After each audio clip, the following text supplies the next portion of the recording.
வணக்கம் Rudra astro TV நேர்களே, நான் உங்கள் அன்பான சயின்டிபிக் வேதிக் அஸ்ட்ராலஜர் அஸ்ட்ரோ அரஞ்சி பேசுகிறேன். நல்லது நினைப்போம், நல்லதே நடக்கும். இந்த வீடியோல சிம்ம லக்னம் சிம்ம ராசியில பிறந்தவங்களாக இருந்தீர்களா, உங்களுக்கு கர்ம வினைகள் எப்படி செயல்பட போகிறது, எந்தெந்த கிரகம் எந்தெந்த கர்மாவை கொடுக்கக்கூடிய ஒரு கிரகமாக வருகிறார் என்பதை நம்ம டீட்டெயிலா பார்க்க போறோம். சூரியனுங்கிற கிரகம் தான் மிகவும் முக்கியமான கிரகமாக சிம்ம லக்ன சிம்ம ராசிக்காரர்களாக உங்களுக்கு முக்கியம். ஏன்னா அவர் தான் ராசி அதிபதியாகவும் லக்னாதிபதியாகவும் வருகிறார்.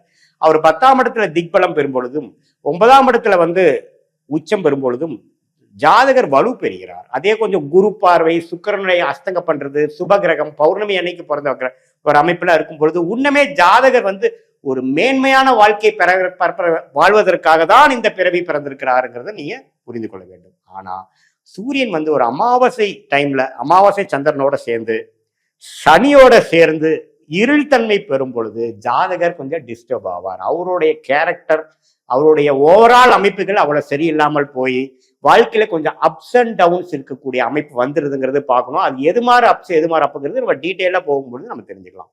அதே சமயத்துல சூரியன் 3ஆம் இடத்துல நீச்சம் ஆகும் பொழுது லக்னாதிபதி ராசி அதிபதி நீச்சம் ஆகும் பொழுது கொஞ்சம் பிரச்சனைக்குள்ளாகிறார். ஸோ எப்பவுமே ஓரளவுக்கு ஸ்ட்ராங் திக்பலம் ஸ்தான பலம் பெறும் பொழுது நல்ல அமைப்பும், நீச்ச பலம் சனி அப்படிங்கிற பாவ கிரகத்தின் இருள் கிரகத்தோட சேரும் பொழுது அதே சமயத்துல நிஷ்பலம் 10ஆம் இடத்துல போகும்பொழுது திக்பலமும் 4ஆம் இடத்துல நிஷ்பலமும் பெறும் பொழுது கொஞ்சம் டிஸ்டர்ப் ஆவார். குறிப்பா சூரிய திசைங்கிறது கொஞ்சம் அந்த டிஸ்டர்பன்ஸ் கொடுக்கக்கூடிய ஒரு காலகட்டமாக வந்துவிடும். அடுத்தபடியாக மிக முக்கியமான கிரகம் சிம்ம லக்னம் சிம்ம ராசிக்காரருக்கு யார் என்று பார்த்தால் செவ்வாய் தான் ராஜயோக அதிபதியாக வருகிறார். அடுத்தபடியாக குரு வருகிறார். குருவும் செவ்வாயும் சூரியன் என்று சொல்லப்படுகிற ராசி அதிபதி லக்னாதிபதிக்கு மிகப்பெரிய நண்பராகவும் மிக முக்கியமான கிரகமாக வருகிறார். செவ்வாய் திசை குரு திசையெல்லாம் வருமாயின் சிம்ம லக்ன சிம்ம ராசிக்காரர்கள் வாழ்க்கையில வெற்றி பெற்று நல்ல ஒரு வாழ்க்கை, நல்ல ஒரு வெற்றி, குழந்தை, குடும்பம், தொழில், வேலை, பினான்சியல் குரோத் எல்லாத்தையும் பெறக்கூடிய அமைப்புகள் இருக்குன்னு தெரிஞ்சுக்கலாம். அதே குரு செவ்வாய் சனி ராகுவோட சேர்ந்து ஒரு அப்ளிக்ஷன் என்று சொல்லப்படுகிற பாவத்துவம் பெறும் பொழுது நான் சொன்ன பலன்கள் சற்று குறையும், சில பிரச்சனைகள் பாதகமாக வரும், சில பிரச்சனைகள் வரக்கூடிய அமைப்பு இருக்குங்கிறத நீங்க தெரிந்து கொள்ள வேண்டும்.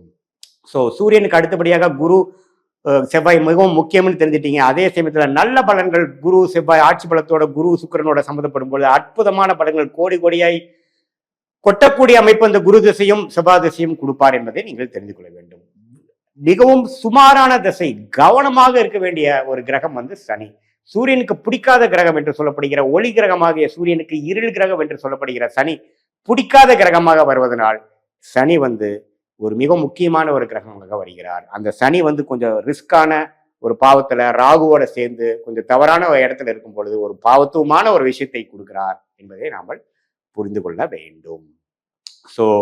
சிம்ம லக்ன சிம்ம ராசிக்காரர்களுக்கு சனி அப்படிங்கிற ஒரு கிரகம் மிக முக்கியமான ஒரு கிரகமாக அவர் ஓரளவுக்கு குரு சுக்கிரனுங்கிற அமைப்புல இருக்கும் பொழுது நல்ல அமைப்பும், 7ஆம் இடத்துல திக்பலம் பெற்று கொஞ்சம் திக்பலமும் பெறும் பொழுது நல்ல அமைப்பும், அதே சமயத்துல ராகுவோட சேர்ந்து செவ்வாயோட சேரும் பொழுது வரக்கூடாத திசையாக சனி திசை இல்லற வாழ்க்கை, பார்ட்னர்ஷிப்பு, குழந்தைகள் எல்லா விஷயத்திலையும் ஒரு மாதிரியான தன்மை கொடுத்து நம்மளுடைய பாவ கர்மாவை நாம வாழ வேண்டிய, நலிஃபை பண்ண வேண்டிய, வாழ்க்கை சம்பவங்களாக பார்க்க வேண்டிய ஒரு அமைப்பை கொடுத்து விடுவார் என்பதை தெரிந்துவிடும். உங்க ஜாதகத்துல மெயினா சூரியன் எப்படி இருக்கிறார், சனி எப்படி இருக்கிறார், செவ்வாய் குரு எப்படி இருக்கிறாருங்கிறத நம்ம 4 கிரகத்தை பார்த்தாவே ஓரளவுக்கு சிம்ம லக்ன சிம்ம ராசிக்காரர்களுக்கு எத்தகைய ஒரு வாழ்க்கையில் நீங்க வாழ போறீர்கள், எந்த மாதிரி தசா பெல்ட் போயிட்டு இருக்குதுங்கிறதெல்லாம் வைத்து துல்லியமான பலன்கள் நம்ம சொல்லலாம். ஓரளவுக்கு நியூட்ரலான பலத்தை கொடுக்க ஒரு மாரகாதிபதியாக செயல்படக்கூடிய கிரகம் பார்த்தீங்கன்னா புதன் 8ஆம் இடத்துல இருந்து 2ஆம் இடத்துக்கு கனெக்ட் ஆகும் பொழுது 8ஆம் இடத்துல நீச்சம் பெற்றிருக்கும் பொழுது 2ஆம் இடத்துல ஆட்சி படும் பொழுது மாரகாதிபதி வேலை செய்யக்கூடிய அமைப்புகள் இருக்கு. அதே சமயத்துல ஒரு மிடில் ஏஜ்ல வருது, ஜாதகருக்கே கொஞ்சம் ஆயுசு குற்றம் இருக்கும் பொழுது புதன் திசை வரும்பொழுது கேர்ஃபுல்லாக இருக்க வேண்டிய ஒரு திசையாக கண்டிப்பாக கன்சிடர் பண்ணணும். அதே சமயத்துல கொஞ்சம் பாவத்துவமாக ராகு சனியோட இருக்கும் பொழுது முன்னமே மாரகத்தன்மை கொடுக்கக்கூடிய அமைப்புகள் உண்டு. அடுத்தபடியாக மிக முக்கியமான ஒரு கிரகமாக சந்திரன் சிம்ம லக்ன சிம்ம ராசிக்கு ஓரளவுக்கு யோகமான ஒரு கிரகமாக தான் வரார். வெளிநாடு விஷயங்கள், விரயங்கள் விஷயங்கள், சுப விரயங்கள்லாம் கொடுக்கக்கூடிய அமைப்புகள் இருக்கு, அது தவறில்லை. ஆனா அவரே ராகு சனிங்கிற கிரகத்தோட சம்மந்தப்படும் பொழுது சில பிரச்சனைக்குரிய ஒரு அமைப்பும், வெளிநாட்டுல போய் கஷ்டப்படணும், முதலீடுகளை போய் ஒரு இக்கட்டான சூழ்நிலை, தூக்கத்துல ஒரு சில பிரச்சனைகள், அது மாதிரி சில பாவங்களை கொடுக்கக்கூடிய அமைப்புகளாக இருக்கிறார். சுக்கிரனுங்கிற கிரகம் பாத்தீங்கன்னா ஒரு நடுத்தரமான ஒரு கிரகமாக வருவதனால், சுக்கிரனுங்கிறது பாத்தீங்கன்னா சிம்ம லக்ன சிம்ம ராசிக்கு வந்து பெரிய நன்மை கொடுக்கக்கூடிய கிரகமாக இல்லைனாலும் ஓரளவுக்கு நட்பு வீட்டுல இருக்கிறாங்க, ஒரு சனி வீட்டுல இருக்கிறாங்க, ஒரு புதன் வீட்டுல இருக்கிறாங்கிறப்போ ஓரளவுக்கு நல்ல ஒரு பலனை கொடுக்கக்கூடிய ஒரு சுமாரான ஸ்மூதான லைஃபை கொடுக்கக்கூடிய அமைப்பு கண்டிப்பா சுக்கிரன் கொடுக்கிறார்.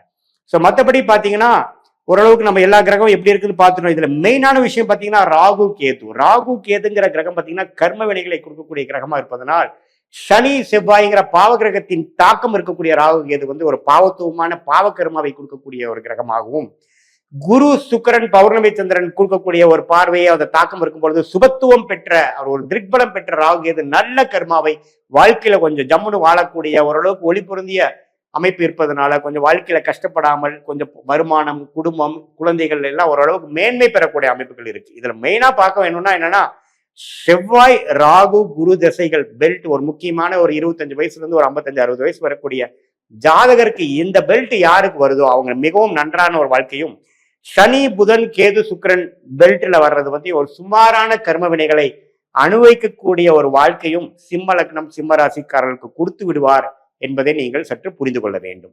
ஸோ இதுதான் வந்து ஒரு ஜெனரல் பேட்டர்ன். பார்த்தீங்கன்னா சிம்ம லக்ன சிம்ம ராசிக்காரர்களுக்கு மிகவும் முக்கியமான கிரகம் சூரியன், அடுத்தபடியாக குரு செவ்வாய், அதுக்கப்புறப்படியான கவனத்துக்கு மிகவும் கவனமாக இருக்க வேண்டிய ஒரு கிரகமாகவும் ஒரு அந்த தசையே வந்து கேர்ஃபுல்லா இருக்கக்கூடிய தசையாக இருக்கிறது சனி. இதுல வந்து திருப்பலம் ஸ்தானபலம் திருப்பலம் பெறும் பொழுது நல்ல பலன்களும், ராகு சனி செவ்வாய்ங்கிற பாவகிரகங்களோட தாக்கம் பெற்று அந்த கிரகங்கள் இருக்கும் பொழுது பாவகிரகமும் பாவத்துவமான கர்மாவை நம்ம வாழ்க்கையில அனுபவிக்கங்கிறத நீங்க தெரிஞ்சுக்கணும். இது வந்து ஒரு பொதுவான பலன்களை தவிர உங்களுடைய ஜென்ம ஜாதகத்துல ஒரு கிரகமும் எந்தெந்த டிகிரியில இருக்கு அப்படிங்கிறது சயின்டிபிக் வேதிக் அஸ்ட்ராலஜி முறையில நாம் அதை பார்த்து எது மாதிரி ஒரு பலன்கள் எடுக்கணும், எது மாதிரி கர்ம வினைகள் வந்து செயல்படும், இந்த கிரகம் எது மாதிரி ஆதிபத்தியத்தை கொடுக்கும், எது மாதிரி விஷயத்துல எது மாதிரி கொடுக்கும், தசா புக்தி அந்தரம் சூக்ஷமும் வகையில நம்ம பிரித்தெடுத்து பார்க்கும் பொழுது எந்த கிரகம் எப்படி செயல்படுவாருங்கிறது துல்லியமான பலன்கள் நாம செய்யலாங்கிறது நீங்க தெரிஞ்சுக்கணும். இது வந்து ஒரு பொதுவான பலன். சயின்டிபிக் வேதிக் அஸ்ட்ராலஜி மூலமா துல்லியமாக பார்த்துக் கொள்ளலாங்கிறது நீங்க தெரிஞ்சுக்கலாம். மீண்டும் மற்றொரு காணொலியில் சந்திப்போம். நன்றி, வணக்கம்.